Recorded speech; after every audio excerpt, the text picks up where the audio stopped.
की हम चर्चा कर रहे हैं, जिसका नाम हनोक है। हनोक वर्णन जो है बाइबल में बहुत कम मिलता है। मेरी जो जानकारी है, मेरी जानकारी में 3 जगह हनोक का वर्णन मिलता है। हो सकता है ज्यादा हो सकता है मैंने ध्यान ना दिया हो, या मैं ना पहुंच पाया हो वहां तक, या मतलब मुझे समझ में आया हो। लेकिन जो मैंने देखा है वो 3 जगह पर है। पहला वर्णन उत्पत्ति 5 अध्याय में उसके 18 से 24 पद में दिखाई देता है। दूसरा इब्रानियों की पत्री उसके 11 अध्याय के 5वें पद में मिलता है। और तीसरा वर्णन यहूदा की पत्री में मिलता है, जो कि नए नियम में प्रकाशित वाक्य से पहले है, उसके 14 और 15 पद में, क्योंकि एक ही अध्याय है उसमें। इन 3 जगहों पर हनोक का वर्णन मिलता है। और हनोक के बारे में क्या लिखा है? विश्वास ही से हनोक क्या किया गया? उठा लिया गया कि वो मृत्यु को ना देखे। हालेलुया। विश्वास से हनोक उठाया गया। क्यों उठाया गया? ताकि वो मौत को ना देखे। और जानते हैं यहां पर क्या हो रहा है? हनोक ने अपने जीवन में अपने लोगों को मरते हुए देखा है, तड़पते हुए देखा है। क्योंकि लोगों की उम्र जानते हैं उस समय कितनी कितनी होती थी। मथुशेलह की उम्र 969 साल की थी, जो सबसे ज्यादा जिया। आदम की उम्र 930 साल थी, किसी की 850 साल थी, किसी की 832 थी, इस तरीके से। लेकिन इस कड़ी में सबसे कम उम्र किसकी मिलती है? केवल हनोक की मिलती है। और हनोक की उम्र कितनी हुई? 365 साल। और 65 साल की अवस्था में हनोक ने एक बेटे को जन्म दिया। और उसके बाद 300 साल तक हनोक परमेश्वर के साथ साथ चलता रहा। हालेलुया। और उसके पास केवल एक लक्ष्य था। और वो लक्ष्य क्या था? वो लक्ष्य ये था कि वो मृत्यु को प्राप्त ना हो। हालेलुया। एक चाह थी कि वो क्या ना देखे? मौत को ना देखे, वो मरे नहीं। अब एक कठिन लक्ष्य, एक कठिन टारगेट उसने अपने जीवन में लिया है कि वो मौत को ना देखे। जबकि परमेश्वर ने आदम से कहा था, जिस दिन तुम इस पेड़ का फल खाओगे उस दिन क्या होगा? तुम अवश्य मर जाओगे। हनोक के समय में आदम नहीं था, क्योंकि हनोक आदम की कौन सी पीढ़ी में था? 7वीं पीढ़ी में था। कौन सी पीढ़ी में था? 7वीं पीढ़ी में था। यानी 7 पीढ़ियां आदम की निकल चुकी थी। फिर हनोक को ये बात कैसे पता चली कि परमेश्वर ने ऐसा ऐसा कहा है? क्योंकि उसके सामने उन सारी बातों को उसके लोग रखते रहे थे जो उससे पहले थे। क्योंकि आदम ने अपने पुत्रों को बताया, अपनी संतानों को बताया कि हम कहां थे और क्यों बाहर आ गए। और मौत का परमेश्वर ने हमारे लिए फरमान कर दिया है। ये बातें निरंतर चलती चली गई, पीढ़ी दर पीढ़ी, पीढ़ी दर पीढ़ी ये बातें होती रही। और उन बातों को लोगों के सामने रखा जाता रहा। और हनोक ने उन तमाम बातों को सुना। और जब सुना तो वो मृत्यु की गहराई में पहुंचा कि आखिर ये मौत आती क्यों है? मैंने अपने लोगों को मरते हुए देखा है, आखिर लोग मरे क्यों? क्यों लोग मरते हैं? कहां से मृत्यु का आरंभ होता है? उसने इन तमाम चीजों को बड़ी गंभीरता के साथ लिया मेरे प्रियो। क्यों? क्योंकि वो मौत से डरता था। नहीं चाहता था कि वो मरे, और अब उसे उसकी तह तक पहुंचना बहुत जरूरी था। और उसने एक निचोड़ निकाला, और निचोड़ क्या था? उसने परमेश्वर के वचन को, जो आदम को आज्ञा दी गई थी, वो वहां तक पहुंचा। क्योंकि परमेश्वर ने उससे कहा था, तुम इस बाग के सारे पेड़ों के फल क्या कर सकते हो? खा सकते हो, और जो बाग के बीचों बीच है भले और बुरे के ज्ञान का वृक्ष, उसका फल तुम कभी भी ना खाना, क्योंकि जिस दिन तुम इसका फल खाओगे उस दिन तुम अवश्य क्या हो जाओगे? मर जाओगे। हनोक ने क्या सोचा? हनोक ने जान लिया कि परमेश्वर की इच्छा के विरुद्ध किए गए कार्य के द्वारा, परमेश्वर के वचन के विरुद्ध किए गए कार्य का जो परिणाम है वो क्या होता है? क्या होता है? मृत्यु होता है। परमेश्वर के वचन से हटकर जो चीजें होती हैं वो हमें किधर लेकर जाती हैं? हमें मृत्यु की ओर लेकर जाती हैं, क्योंकि जीवन परमेश्वर के पास है। जीवन किसके पास है? परमेश्वर के पास है। और जब हम परमेश्वर और उसके वचन से हटते हैं, तब हम किधर चले जाते हैं? हम मृत्यु की ओर चले जाते हैं। हनोक ने इस बात को जाना कि अगर मुझे मौत से बचना है तो मुझे क्या करना पड़ेगा? परमेश्वर के वचन को अपने जीवन में जीना पड़ेगा, चाहे परिस्थिति कोई भी और कैसी भी परिस्थिति क्यों ना हो, क्योंकि परमेश्वर का वचन जीवन को लाता है। हालेलुया! परमेश्वर का वचन क्या लाता है? जीवन को लाता है। और परमेश्वर के विरुद्ध किए गए कार्य, औरों के वचन मृत्यु को लेकर आते हैं। और इसलिए उसने अपने आप को समर्पित कर दिया उस काम के लिए, ताकि वो परमेश्वर की इच्छा को पूरा करके परमेश्वर को प्रसन्न करे और मृत्यु के इस दुख से क्या हो जाए? वो बच जाए। हालेलुया! और उसने इस बात के लिए प्रण ले लिया, क्योंकि हनोक नाम का जो अर्थ है वो 3 अर्थ हैं उसके। एक क्या है? प्रशिक्षित यानी ट्रेंड। दूसरा क्या है? समर्पित, हम सब जानते हैं समर्पित होना। और तीसरा क्या है? अनुशासित होना। क्योंकि परमेश्वर के साथ चलने के लिए, उसके वचन के अनुसार चलने के लिए अनुशासित होना बहुत जरूरी है मेरे प्रिय भाई बहन। अगर हमारे जीवन में अनुशासन नहीं है, क्योंकि प्रभु यीशु मसीह ने अपने चेलों को क्या कहा? चेला किस लिए कहा? क्योंकि चेला शब्द जो है वो अंग्रेजी के डिसिप्लिन शब्द से आता है। किससे आता है? डिसिप्लिन। और डिसिप्लिन का अर्थ हिंदी में क्या होता है? अनुशासन। और जो लोग अनुशासित होते हैं अपने गुरु के शिक्षा के प्रति, उसकी आज्ञा के प्रति, वही वास्तव में अपने गुरु के सच्चे चेले होते हैं। प्रभु यीशु मसीह ने कहा, तुम मेरे वचन को जानोगे और वचन तुम्हें क्या करेगा? आजाद करेगा। प्रभु यीशु मसीह ने कहा, और जो बातें मैं तुम्हें बताता हूं, अगर तुम उन्हें मानोगे तभी तुम क्या ठहरोगे? मेरे चेले ठहरोगे। हालेलुया! यूहन्ना 8:30 में उसी तरह से लिखा हुआ है। मेरे प्रिय भाई बहन,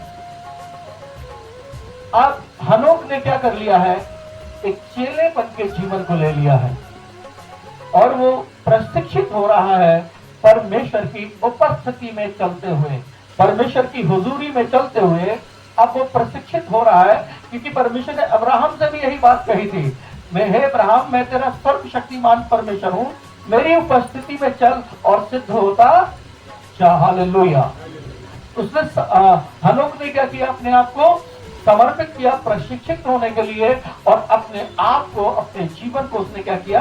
अनुशासित किया परमेश्वर की आज्ञा मानने के लिए और परमेश्वर के साथ साथ चलने के लिए। मेरे प्रिय भाई बहन, क्योंकि हनोक ने जिस बात को जान लिया था वो बात बहुत गंभीर थी। उसने जान लिया था कि परमेश्वर की आज्ञा का विरोध करके मृत्यु मिली आदम के लिए, मेरे पूर्वजों के लिए। और अगर मैं परमेश्वर की इच्छा के अनुसार चलूंगा तो मैं क्या पाऊंगा? जीवन को पाऊंगा, मैं मृत्यु के दुख को नहीं देखूंगा। और उसने अपने आप को इसके लिए समर्पित कर दिया, क्योंकि उसने अपने पूर्वजों को, अपने से पहले लोगों को तड़पते हुए, मरते हुए देखा था। क्योंकि परमेश्वर ने जो क्या नाम है, दंड की आज्ञा दी थी, उसने ये नहीं कहा था कि अगर तुम इस पेड़ का फल खाओगे तो तुम निर्धन हो जाओगे। उसने ये नहीं कहा था तुम इस पेड़ का फल खाओगे तो खाली बीमार हो जाओगे। उसने ये नहीं कहा कि और बहुत सारी चीजें तुम्हारे साथ खराब होनी शुरू हो जाएंगी। परंतु उसने सबसे भयंकर दंड की आज्ञा दी थी, और वो क्या थी? मृत्यु। क्या थी वो? मृत्यु के दंड की आज्ञा थी। वचन में लिखा हुआ है मेरे प्रिय भाई बहन, पहला कुरिन्थियों उसके 15 अध्याय और शायद उसके 26वें पद में लिखा है, और सबसे अंतिम शत्रु जो नाश किया जाएगा वो कौन होगा? वो मृत्यु होगी। हालेलुया। सबसे अंतिम शत्रु जो नाश किया जाएगा वो कौन होगा? मृत्यु होगी। क्योंकि मृत्यु इतनी भयंकर है। प्रिय भाई बहन, हनोक ने उस दर्द को, उस तकलीफ को, उस पीड़ा को जान लिया था। आज हम भी बहुत सारे लोग हैं जो इस दर्द को, उस तकलीफ को, उस पीड़ा को देखा। मैंने भी कई लोगों को अपनी आंखों के सामने मरते हुए देखा, और वहां पर कोई भी उपाय नहीं चलता। मेरे प्रिय भाई बहन, हनोक ने जिद ठान ली थी इस बात के लिए। वचन में लिखा है, विश्वास ही से हनोक क्या किया गया? उठा लिया है, ताकि वो मृत्यु को ना देखे। अब सवाल ये आता है, परमेश्वर के वचन पर हनोक ने क्या किया? क्या किया? उसने परमेश्वर के वचन पर विश्वास किया था, और उस समय कोई व्यवस्था नहीं थी जो कि निर्गमन से शुरू होती है और व्यवस्था विवरण तक चलती है। वहां पर कोई ऐसी व्यवस्था नहीं थी कि तो अपने माता पिता का आदर करना और या इस तरह के बलिदान चढ़ाना, ऐसे बलिदान चढ़ाना, वैसे बलिदान चढ़ाना, ऐसे कोई भी आज्ञा, कोई व्यवस्था नहीं थी वहां पर। केवल 2 बातें थी, 3 बातें। पहला क्या था? परमेश्वर ने आदम को जिस जगह पर रखा था उसके बारे में क्या कहा था? इसकी देखभाल करना, उसमें क्या करना? काम करना। और दूसरा, जो बागी अदन में 2 प्रकार के विशेष पेड़ थे, बाकी तो सब तरह के पेड़ थे, मगर जिसमें से एक वृक्ष का फल खाने के लिए परमेश्वर ने मना किया था। हनोक ने इस बात को जान लिया था कि आदम ने सबसे बड़ी भूल की है, परमेश्वर के वचन पर अविश्वास करके। हनोक ने इस बात को जान लिया था। क्या हम आज इस बात को जान गए हैं कि परमेश्वर के वचन पर अविश्वास करके करना कितना बड़ी भयानक बात है? हम परमेश्वर के साथ कब से चल रहे हैं? कितने लंबे समय से चल रहे हैं, लेकिन तो भी हम परमेश्वर के वचन में अविश्वास का जीवन जीते हैं। कभी हम गंभीर हुए हैं क्योंकि हमने मृत्यु के दुख को कैसे लिया है? बहुत हल्के में लिया है। और मैं आपको एक चीज बता देना चाहता हूं मेरे प्रिय भाई बहन, उस मृत्यु के डर से जानते हैं प्रभु यीशु मसीह भी अछूते नहीं थे।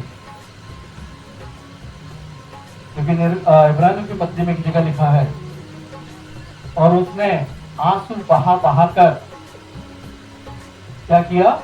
प्रार्थना और विनती की, उससे विनती की जो उसे क्या कर सकता था? मृत्यु के दुख से छुड़ा सकता था। हालेलुया। मृत्यु का दुख। इसीलिए तो प्रभु यीशु मसीह ने कहा, हे पिता, अगर हो सके तो ये प्याला क्या कर मेरे सामने से हटा ले। हालेलुया। आप जानते हैं मृत्यु का दुख, मृत्यु कितनी कठिन है, मृत्यु कितनी गंभीर है, मृत्यु में कितना दर्द है, मृत्यु में कितनी तकलीफ और कितनी पीड़ा है मृत्यु में, आप जानते हैं। मैं आपको बताना चाहता हूँ, प्रभु यीशु मसीह के शब्दों पर ध्यान दीजिए। जब उन्होंने बागे अदन में प्रार्थना की थी, हे पिता अगर हो सके तो इस प्याले को क्या कर ले, मेरे सामने से हटा ले। लेकिन लास्ट में उन्होंने कहा, पिता अगर ये प्याला मेरे पिए बिना नहीं चलता तो मर्जी मेरी नहीं परंतु तेरी मर्जी पूरी। हालेलुया। आप जानते क्या आप मृत्यु के दुख को समझ पाए हैं? कई बार हम बहुत हल्के में लेकर, हाँ ये तो आनी ही है, ये तो आनी ही है। हाँ बिल्कुल आनी है, परंतु क्या हम इसके दर्द से, क्या हम इसके दुख से, क्या हम इसकी तकलीफ से बचने के लिए तैयार हैं? कभी इस बात को सोचा है? हम में से हर एक अब हनोक नहीं बन सकता, परंतु इस मृत्यु के बाद जो आने वाली मृत्यु है वो कौन सी है जानते हैं? वो नरक की मृत्यु है। और उस नरक की मृत्यु से बचने के लिए हमारे पास कोई उपाय है, क्योंकि उस नरक की मृत्यु को भी हनोक ने अपने जीवन में देखा था, जिसकी वजह से वो डरा हुआ था। मेरे साथ यहूदा की पत्री को निकाल लेंगे। यहूदा की पत्री उसका पहला अध्याय 14 और 15 पर। हनोक ने भी जो आदम से 7वीं पीढ़ी में था, उनके विषय में ही भविष्यवाणी की। किसके? ये वो लोग हैं जो अभक्ति का जीवन जीते हैं। ये वे लोग हैं जो ढोंग दिखाते हैं भक्ति का। आगे देखो, प्रभु अपने लाखों पवित्रों के साथ आया कि सबका क्या करे? न्याय करे, और सब भक्तिहीनों को उनकी अभक्ति के सब कामों के विषय में जो उन्होंने भक्तिहीन होकर किए हैं, और उन सब कठोर बातों में, कठोर बात जो भक्तिहीन पापियों के और उनके विरोध में कही है, दोषी ठहराए। हनोक क्या कर रहा है? ये दर्शन देख रहा है। और ये दर्शन कौन सा है जानते हैं आप? ये दर्शन है प्रभु यीशु मसीह के दूसरे आगमन का दर्शन है, और अंतिम न्याय का दर्शन है। जबकि हनोक कौन कब था? आदम की 7वीं पीढ़ी में था।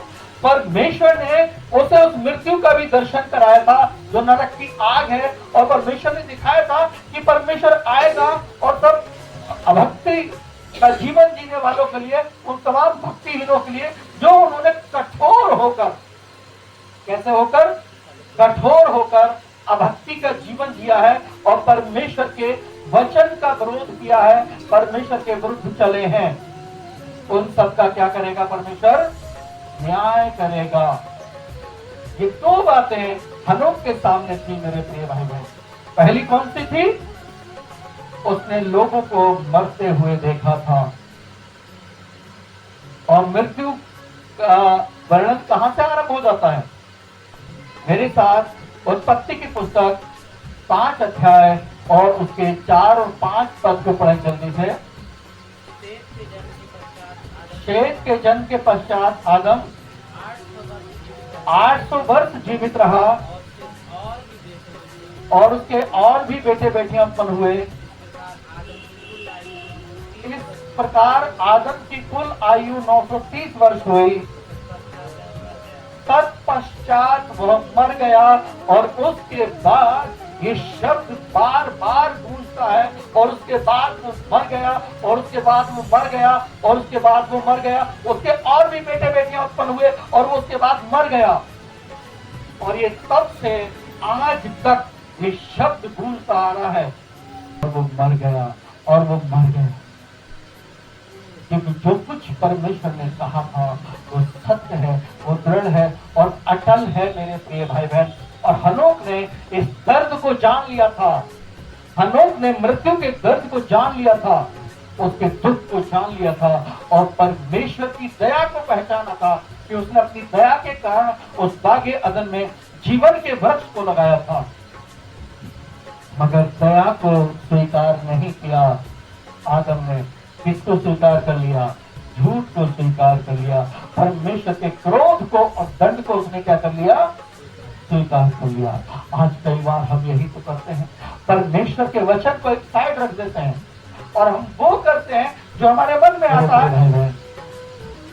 परमेश्वर फिर भी दयालु है और हम देखते हैं हनोक के जीवन के लिए, अब हनोक ने एक दृढ़ निश्चय कर लिया है, अब वो किसी को भी खुश नहीं करेगा, क्योंकि दूसरों को खुश करने के कारण आदम का अपना जीवन, उसके पूरे वंश का जीवन मौत के मुंह में चला गया, क्योंकि उसने किसे खुश किया? उसने उसे खुश किया जो कभी भी खुश नहीं था परमेश्वर के कामों से। अब हनोक ने निर्णय कर लिया है, अब मैं केवल एक ही को खुश करूंगा जो क्या कर सकता है? मुझे मौत से बचा सकता है। अब उसने इस बात पर विश्वास कर लिया कि परमेश्वर ही जीवन देने वाला परमेश्वर है, और परमेश्वर का जीवन कहां से निकलता है? उसके वचन से निकलता है। हालेलुया। जीवन कहां से निकलता है? परमेश्वर के वचन में से आता है मेरे प्रिय भाई बहन। आइए यूहन्ना रचित सुसमाचार उसका 5 अध्याय और उसके 24 मसीह कहते हैं, मैं तुमसे सच सच कहता हूं, जो मेरा वचन सुनकर मेरे भेजने वाले पर क्या करता है? विश्वास करता है, अनंत जीवन उसका है और उस पर दंड की आज्ञा नहीं होती, परंतु वह मृत्यु से पार होकर जीवन में प्रवेश कर चुका। हालेलुया। प्रभु यीशु मसीह ने क्या कहा? जो मेरा वचन सुनकर मेरे भेजने वाले पर अर्थात मेरे परमेश्वर पिता पर क्या करता है? विश्वास करता है, अनंत जीवन उसका है। अर्थात जो कुछ भी मैं कह रहा हूं, मैं अपने पिता की ओर से कह रहा हूं, और जो कुछ उसने कहा है वो दृढ़, अटल और सत्य है, और वो कभी टलने वाला नहीं है, उसमें जीवन है। और जो उस वचन पर और उस पर विश्वास कर लेता है, अनंत जीवन उसका है, क्योंकि अब वो मृत्यु से पार होकर, किससे? मौत से पार होकर कायल में प्रवेश कर चुका है, जीवन में प्रवेश कर चुका है। क्योंकि मेरे प्रिय भाई बहन, हनोक ने क्या किया? परमेश्वर के वचन पर क्या किया? विश्वास किया। विश्वास क्या है? विश्वास इब्रानियों 11 अध्याय के पहले पद में इससे अच्छी जो परिभाषा है दुनिया में कहीं भी नहीं है। क्योंकि विश्वास क्या है? आशा की हुई वस्तुओं का निश्चय और अनदेखी वस्तुओं का क्या है? सबूत है, प्रमाण। हनोक ने परमेश्वर पर विश्वास किया, क्योंकि विश्वास हमारे जीवन में एक ऐसी अवस्था होती है या एक ऐसा कार्य होता है जिसके बिना हम परमेश्वर को खुश कभी भी नहीं कर सकते। और हनोक के बारे में लिखा है, हनोक के उठा लिए जाने से पहले क्या किया गया? क्या की गई? उसकी गवाही दी गई। क्या गवाही दी गई? इब्रानियों 11:5 जल्दी से पढ़िए। विश्वास ही से हनोक उठा लिया गया कि वो मृत्यु को ना देखे और उसका पता नहीं चला, क्योंकि परमेश्वर ने उसे उठा लिया। और उसके उठाए जाने से पहले उसकी गवाही दी गई, फिर उसने परमेश्वर को प्रसन्न किया। हालेलुया। उसने किसे खुश किया? उसने परमेश्वर को खुश किया। क्यों खुश किया? क्यों खुश किया? क्योंकि वो जानता था अगर मुझे मौत से बचना है, इस मौत के दुख से बचना है, तो मुझे लौट कर वहीं जाना है, उस स्थान पर पहुंचना है जिस स्थान को मेरे पूर्वजों ने त्याग दिया था। मुझे उस स्थान पर पहुंचकर अपनी उपस्थिति को फिर से वहीं दर्ज कराना है। परमेश्वर, मैं लौट कर तेरे पास आ गया हूं। हालेलुया। और हनोक ने वापस जाकर अपनी उपस्थिति को दर्ज कराया और विश्वास के साथ मेरे प्रिय भाई बहन वो चलता रहा। उसने दुनिया की चिंता नहीं की, उसने लोगों की चिंता नहीं की। उसने अगर चिंता की तो एक बात की चिंता की थी, और वो जानते क्या थी? परमेश्वर का वचन तोड़कर वो दोषी न ठहर जाए। परमेश्वर से के वचन से हटकर वो दोषी न ठहर जाए। मेरे प्रिय भाई बहन, आज हमारे जीवन में बहुत सारी बातें होती हैं, बहुत सारी चीजें होती हैं, और हम बड़ी आसानी से बड़े लुभावने शब्दों के द्वारा हम क्या करते हैं? परमेश्वर के वचन को क्या कर देते हैं? तोड़ देते हैं। बड़े लुभावने शब्दों के द्वारा हम परमेश्वर के वचनों को क्या कर देते हैं? तोड़ देते हैं। क्योंकि लुभावने शब्द आदम के पास कहां से आए थे? हव्वा के पास कहां से आए थे? लुभावने शब्द कहां से आए थे? शैतान की ओर से आए थे। तुम निश्चय ना मरोगे। परमेश्वर आप जानता है कि जिस दिन तुम इस पेड़ का फल खाओगे उस दिन क्या होगा? तुम्हारी आंखें खुल जाएंगी और तुम भले बुरे का ज्ञान पाकर परमेश्वर के तुल्य हो जाओगे। लुभावने शब्द है। तुम्हें परमेश्वर की जरूरत नहीं होगी, तुम खुद के परमेश्वर बन जाओगे। तुम अपने परमेश्वर खुद बन जाओगे, तुम्हें जरूरत नहीं होगी, कोई परमेश्वर की जरूरत नहीं होगी, तुम खुद अपने परमेश्वर बन जाओगे। हनोक क्या कर रहा है? हनोक निरंतर चल रहा है परमेश्वर के साथ। वो जानता है मैं कहां जा रहा हूं, और परमेश्वर ने उसके उन वचनों को, उसके उन कामों को क्या किया जो विश्वास के साथ वो कर रहा था। परमेश्वर ने उन कामों को क्या किया? ग्रहण किया। क्योंकि उसने जमाने को खुश नहीं किया, उसने किसको खुश किया? किसको खुश किया? उसने परमेश्वर को खुश किया। क्योंकि वो जानता था परमेश्वर को खुश करके ही मैं जीवन को पा सकता हूं। हर एक वो जन जो परमेश्वर के वचन का विरोध करता है तो मृत्यु का भागी होगा। लेकिन परमेश्वर का धन्यवाद हो कि उसने हनोक को क्या कर लिया? क्या कर लिया? परमेश्वर ने हनोक को उठा लिया। अर्थात जब परमेश्वर ने देखा कि हनोक की परिस्थितियां खराब होती जा रही हैं, वो संघर्ष कर रहा है, निरंतर संघर्ष कर रहा है। क्योंकि वचन में लिखा है परमेश्वर तुम्हें किसी ऐसी परीक्षा में पढ़ने ना देगा जो तुम्हारे सहने से बाहर हो, परंतु उसमें से क्या करेगा? निकास भी करेगा। और जब परमेश्वर ने देखा हनोक का संघर्ष निरंतर बढ़ता जा रहा है, क्योंकि जितना संसार बढ़ता जा रहा था उतनी ही चीजें खराब होती चली जा रही थी, और प्रतिदिन उसे उन तमाम परिस्थितियों का, खराब परिस्थितियों का सामना करना पड़ रहा था। और यही कारण है मेरे प्रिय भाई बहन, उस समय के लोगों में सबसे कम उम्र किसकी हुई? हनोक की हुई। क्योंकि परमेश्वर नहीं चाहता था कि वो और अधिक से दुख उठाए। परमेश्वर नहीं चाहता था कि हनोक और दुख उठाए। परमेश्वर ने उसे उठा लिया। हालेलुया। एक हनोक था जिसने इन बातों पर विचार किया, जिसने इस बात पर विचार किया कि मैं जीवन को पा सकता हूं, लेकिन परमेश्वर के साथ चलकर मैं मृत्यु के दुख से बच सकता है, लेकिन परमेश्वर के साथ चलता है।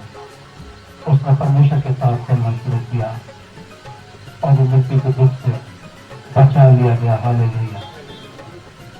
आज इस संसार के लोग प्रतिदिन लोगों को मरते हुए देखते हैं, अपने प्रियों को तड़पते हुए देखते हैं, अपने प्रियों को आग लगाते हुए देखते हैं। ना चाह कर भी हिंदू रीति से जो क्रिया, अंतिम क्रिया करते हैं, जिस पत्नी को बहुत प्यार करते थे, जिन माता पिता का बहुत आदर करते थे, उनको आग लगानी पड़ती है। ये किसके कारण है? सब मृत्यु के दुख के कारण है मेरे प्रिय भाई। जो दफनाते हैं वो अपने प्रियो को कैसे दफनाते हैं? मृत्यु का दुख है। फिर भी हम इस मृत्यु के दुख से बचना नहीं चाहते, क्योंकि हम परमेश्वर के पास आना नहीं चाहते। हम परमेश्वर के वचन को फॉलो करना नहीं चाहते हैं।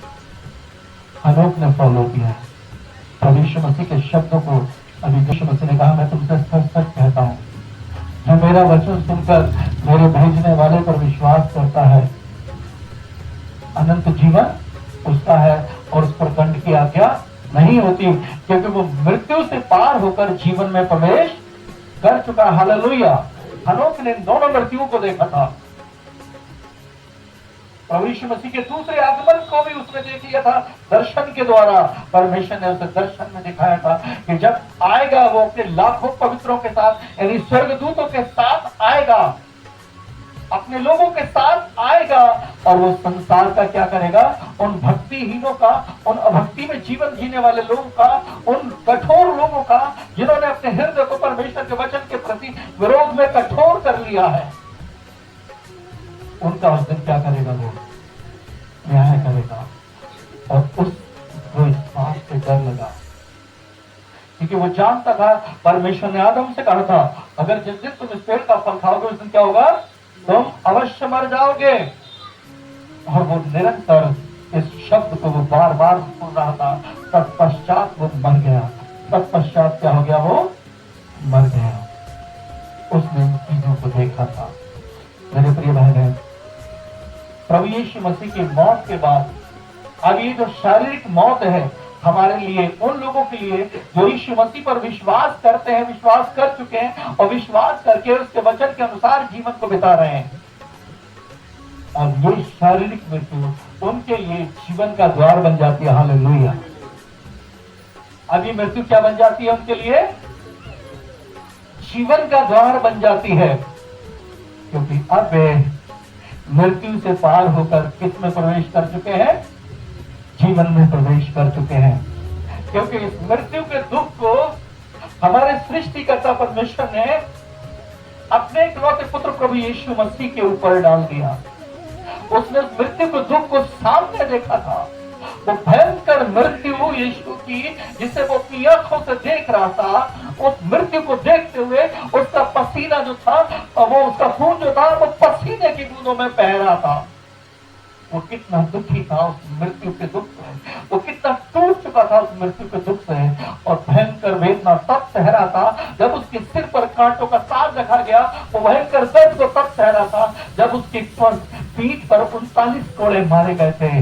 वो भयंकर दर्द को तब सह रहा था जब उसका अपमान किया जा रहा था, उसके मुंह पर थूका जा रहा था, उसकी दाढ़ी नोची जा रही थी। मेरे प्रिय भाई बहन, वो दुख को और भी तब ज्यादा सह रहा था जब वो दुखते हुए कंधों पर, छलनी कंधों पर क्रूस के भारी बोझ को लेकर चल रहा था। और उस दर्द को वो और भी तब सह रहा था जब उसके घायल पीठ को क्रूस पर पटक दिया गया और उसके हाथों में क्या कर दिया गया? कील ठोक दी। उसके पैरों में कीले ठोक दी। उसने उस दर्द को सहन किया मेरे और आपके लिए, और इसलिए उसकी मृत्यु के द्वारा अब हमारे लिए जो यीशु मसीह पर और उसकी मृत्यु पर विश्वास करते हैं और उसके जी उठने पर विश्वास करते हैं, उसकी मृत्यु के द्वारा अब जीवन का द्वार हमारे लिए खुल गया। अब उन पर दंड की आज्ञा नहीं होती है, क्योंकि वो मृत्यु से पार होकर जीवन में प्रवेश कर चुके। हालेलुया। अब हनोक ने क्या किया? सबसे पहले क्या किया? परमेश्वर के वचन पर विश्वास किया था कि ये मुझे क्या कर सकता है? परमेश्वर, उसका वचन क्या कर सकता है? मुझे मृत्यु के दुख से बचा सकता है। और आज हमने भी तो यही विश्वास किया है। यीशु की मृत्यु के द्वारा क्योंकि उसके वचन में लिखा है यीशु की मृत्यु के द्वारा अब हमारे लिए जीवन का द्वार खुल गया है। वो मृत्यु का दंड, जो दंड की आज्ञा हम पर हो चुकी थी, तो अब यीशु की मृत्यु के द्वारा अब वो हमारे लिए आशीष का द्वार बन गई है। और इसीलिए तो आपने अपने आप को समर्पित किया है प्रभु के साथ चलने के लिए। इस तपती धूप में, बारिश में, ठंड में, कोहरे में आप बिना छत के घर में बैठते हैं, क्योंकि आपने समर्पित कर दिया है। एसी वाले चर्च खाली पड़े होते हैं, लेकिन एक खुली छत का घर परमेश्वर का हमेशा भरा रहता है। परमेश्वर का धन्यवाद है, क्योंकि आपने अनुशासित किया, अपने आप को समर्पित किया है और आप प्रशिक्षित किए जा रहे हैं परमेश्वर के वचन के द्वारा। परमेश्वर आप सबको आशीष दे। आइए प्रार्थना हो जाए। Hallelujah, hallelujah. धन्यवाद प्रभु, धन्यवाद ईश्वर का, धन्यवाद पवित्र प्रभु। आप धन्य हैं, आप महान, आप राजाओं के राजा हैं और आप प्रभु के प्रभु। पिता, आपके वचन के लिए हम आपका धन्यवाद करते हैं प्रभु। हम लोग के जीवन के लिए हम आपका धन्यवाद करते हैं जो प्रभु हमारे लिए एक नमूना है, मगर उससे भी बड़ा नमूना प्रभु यीशु आप हमारे लिए हैं। क्योंकि हनोक ने आपको देखा था, आपके दूसरे आगमन को देखा था, आपके वचन को देखा था, सुना था उसका, और उसने जान लिया था जीवन दाता के पास ही जीवन मिलता है, और वो आपके पास लौट गया था। हमें प्रभु संसार और उसकी सारी अभिलाषाओं को छोड़कर आपके पास आ गए प्रभु। और हम विश्वास करते हैं पिता कि हम मृत्यु से पार होकर जीवन में प्रवेश कर चुके हैं आपके वचन के कारण।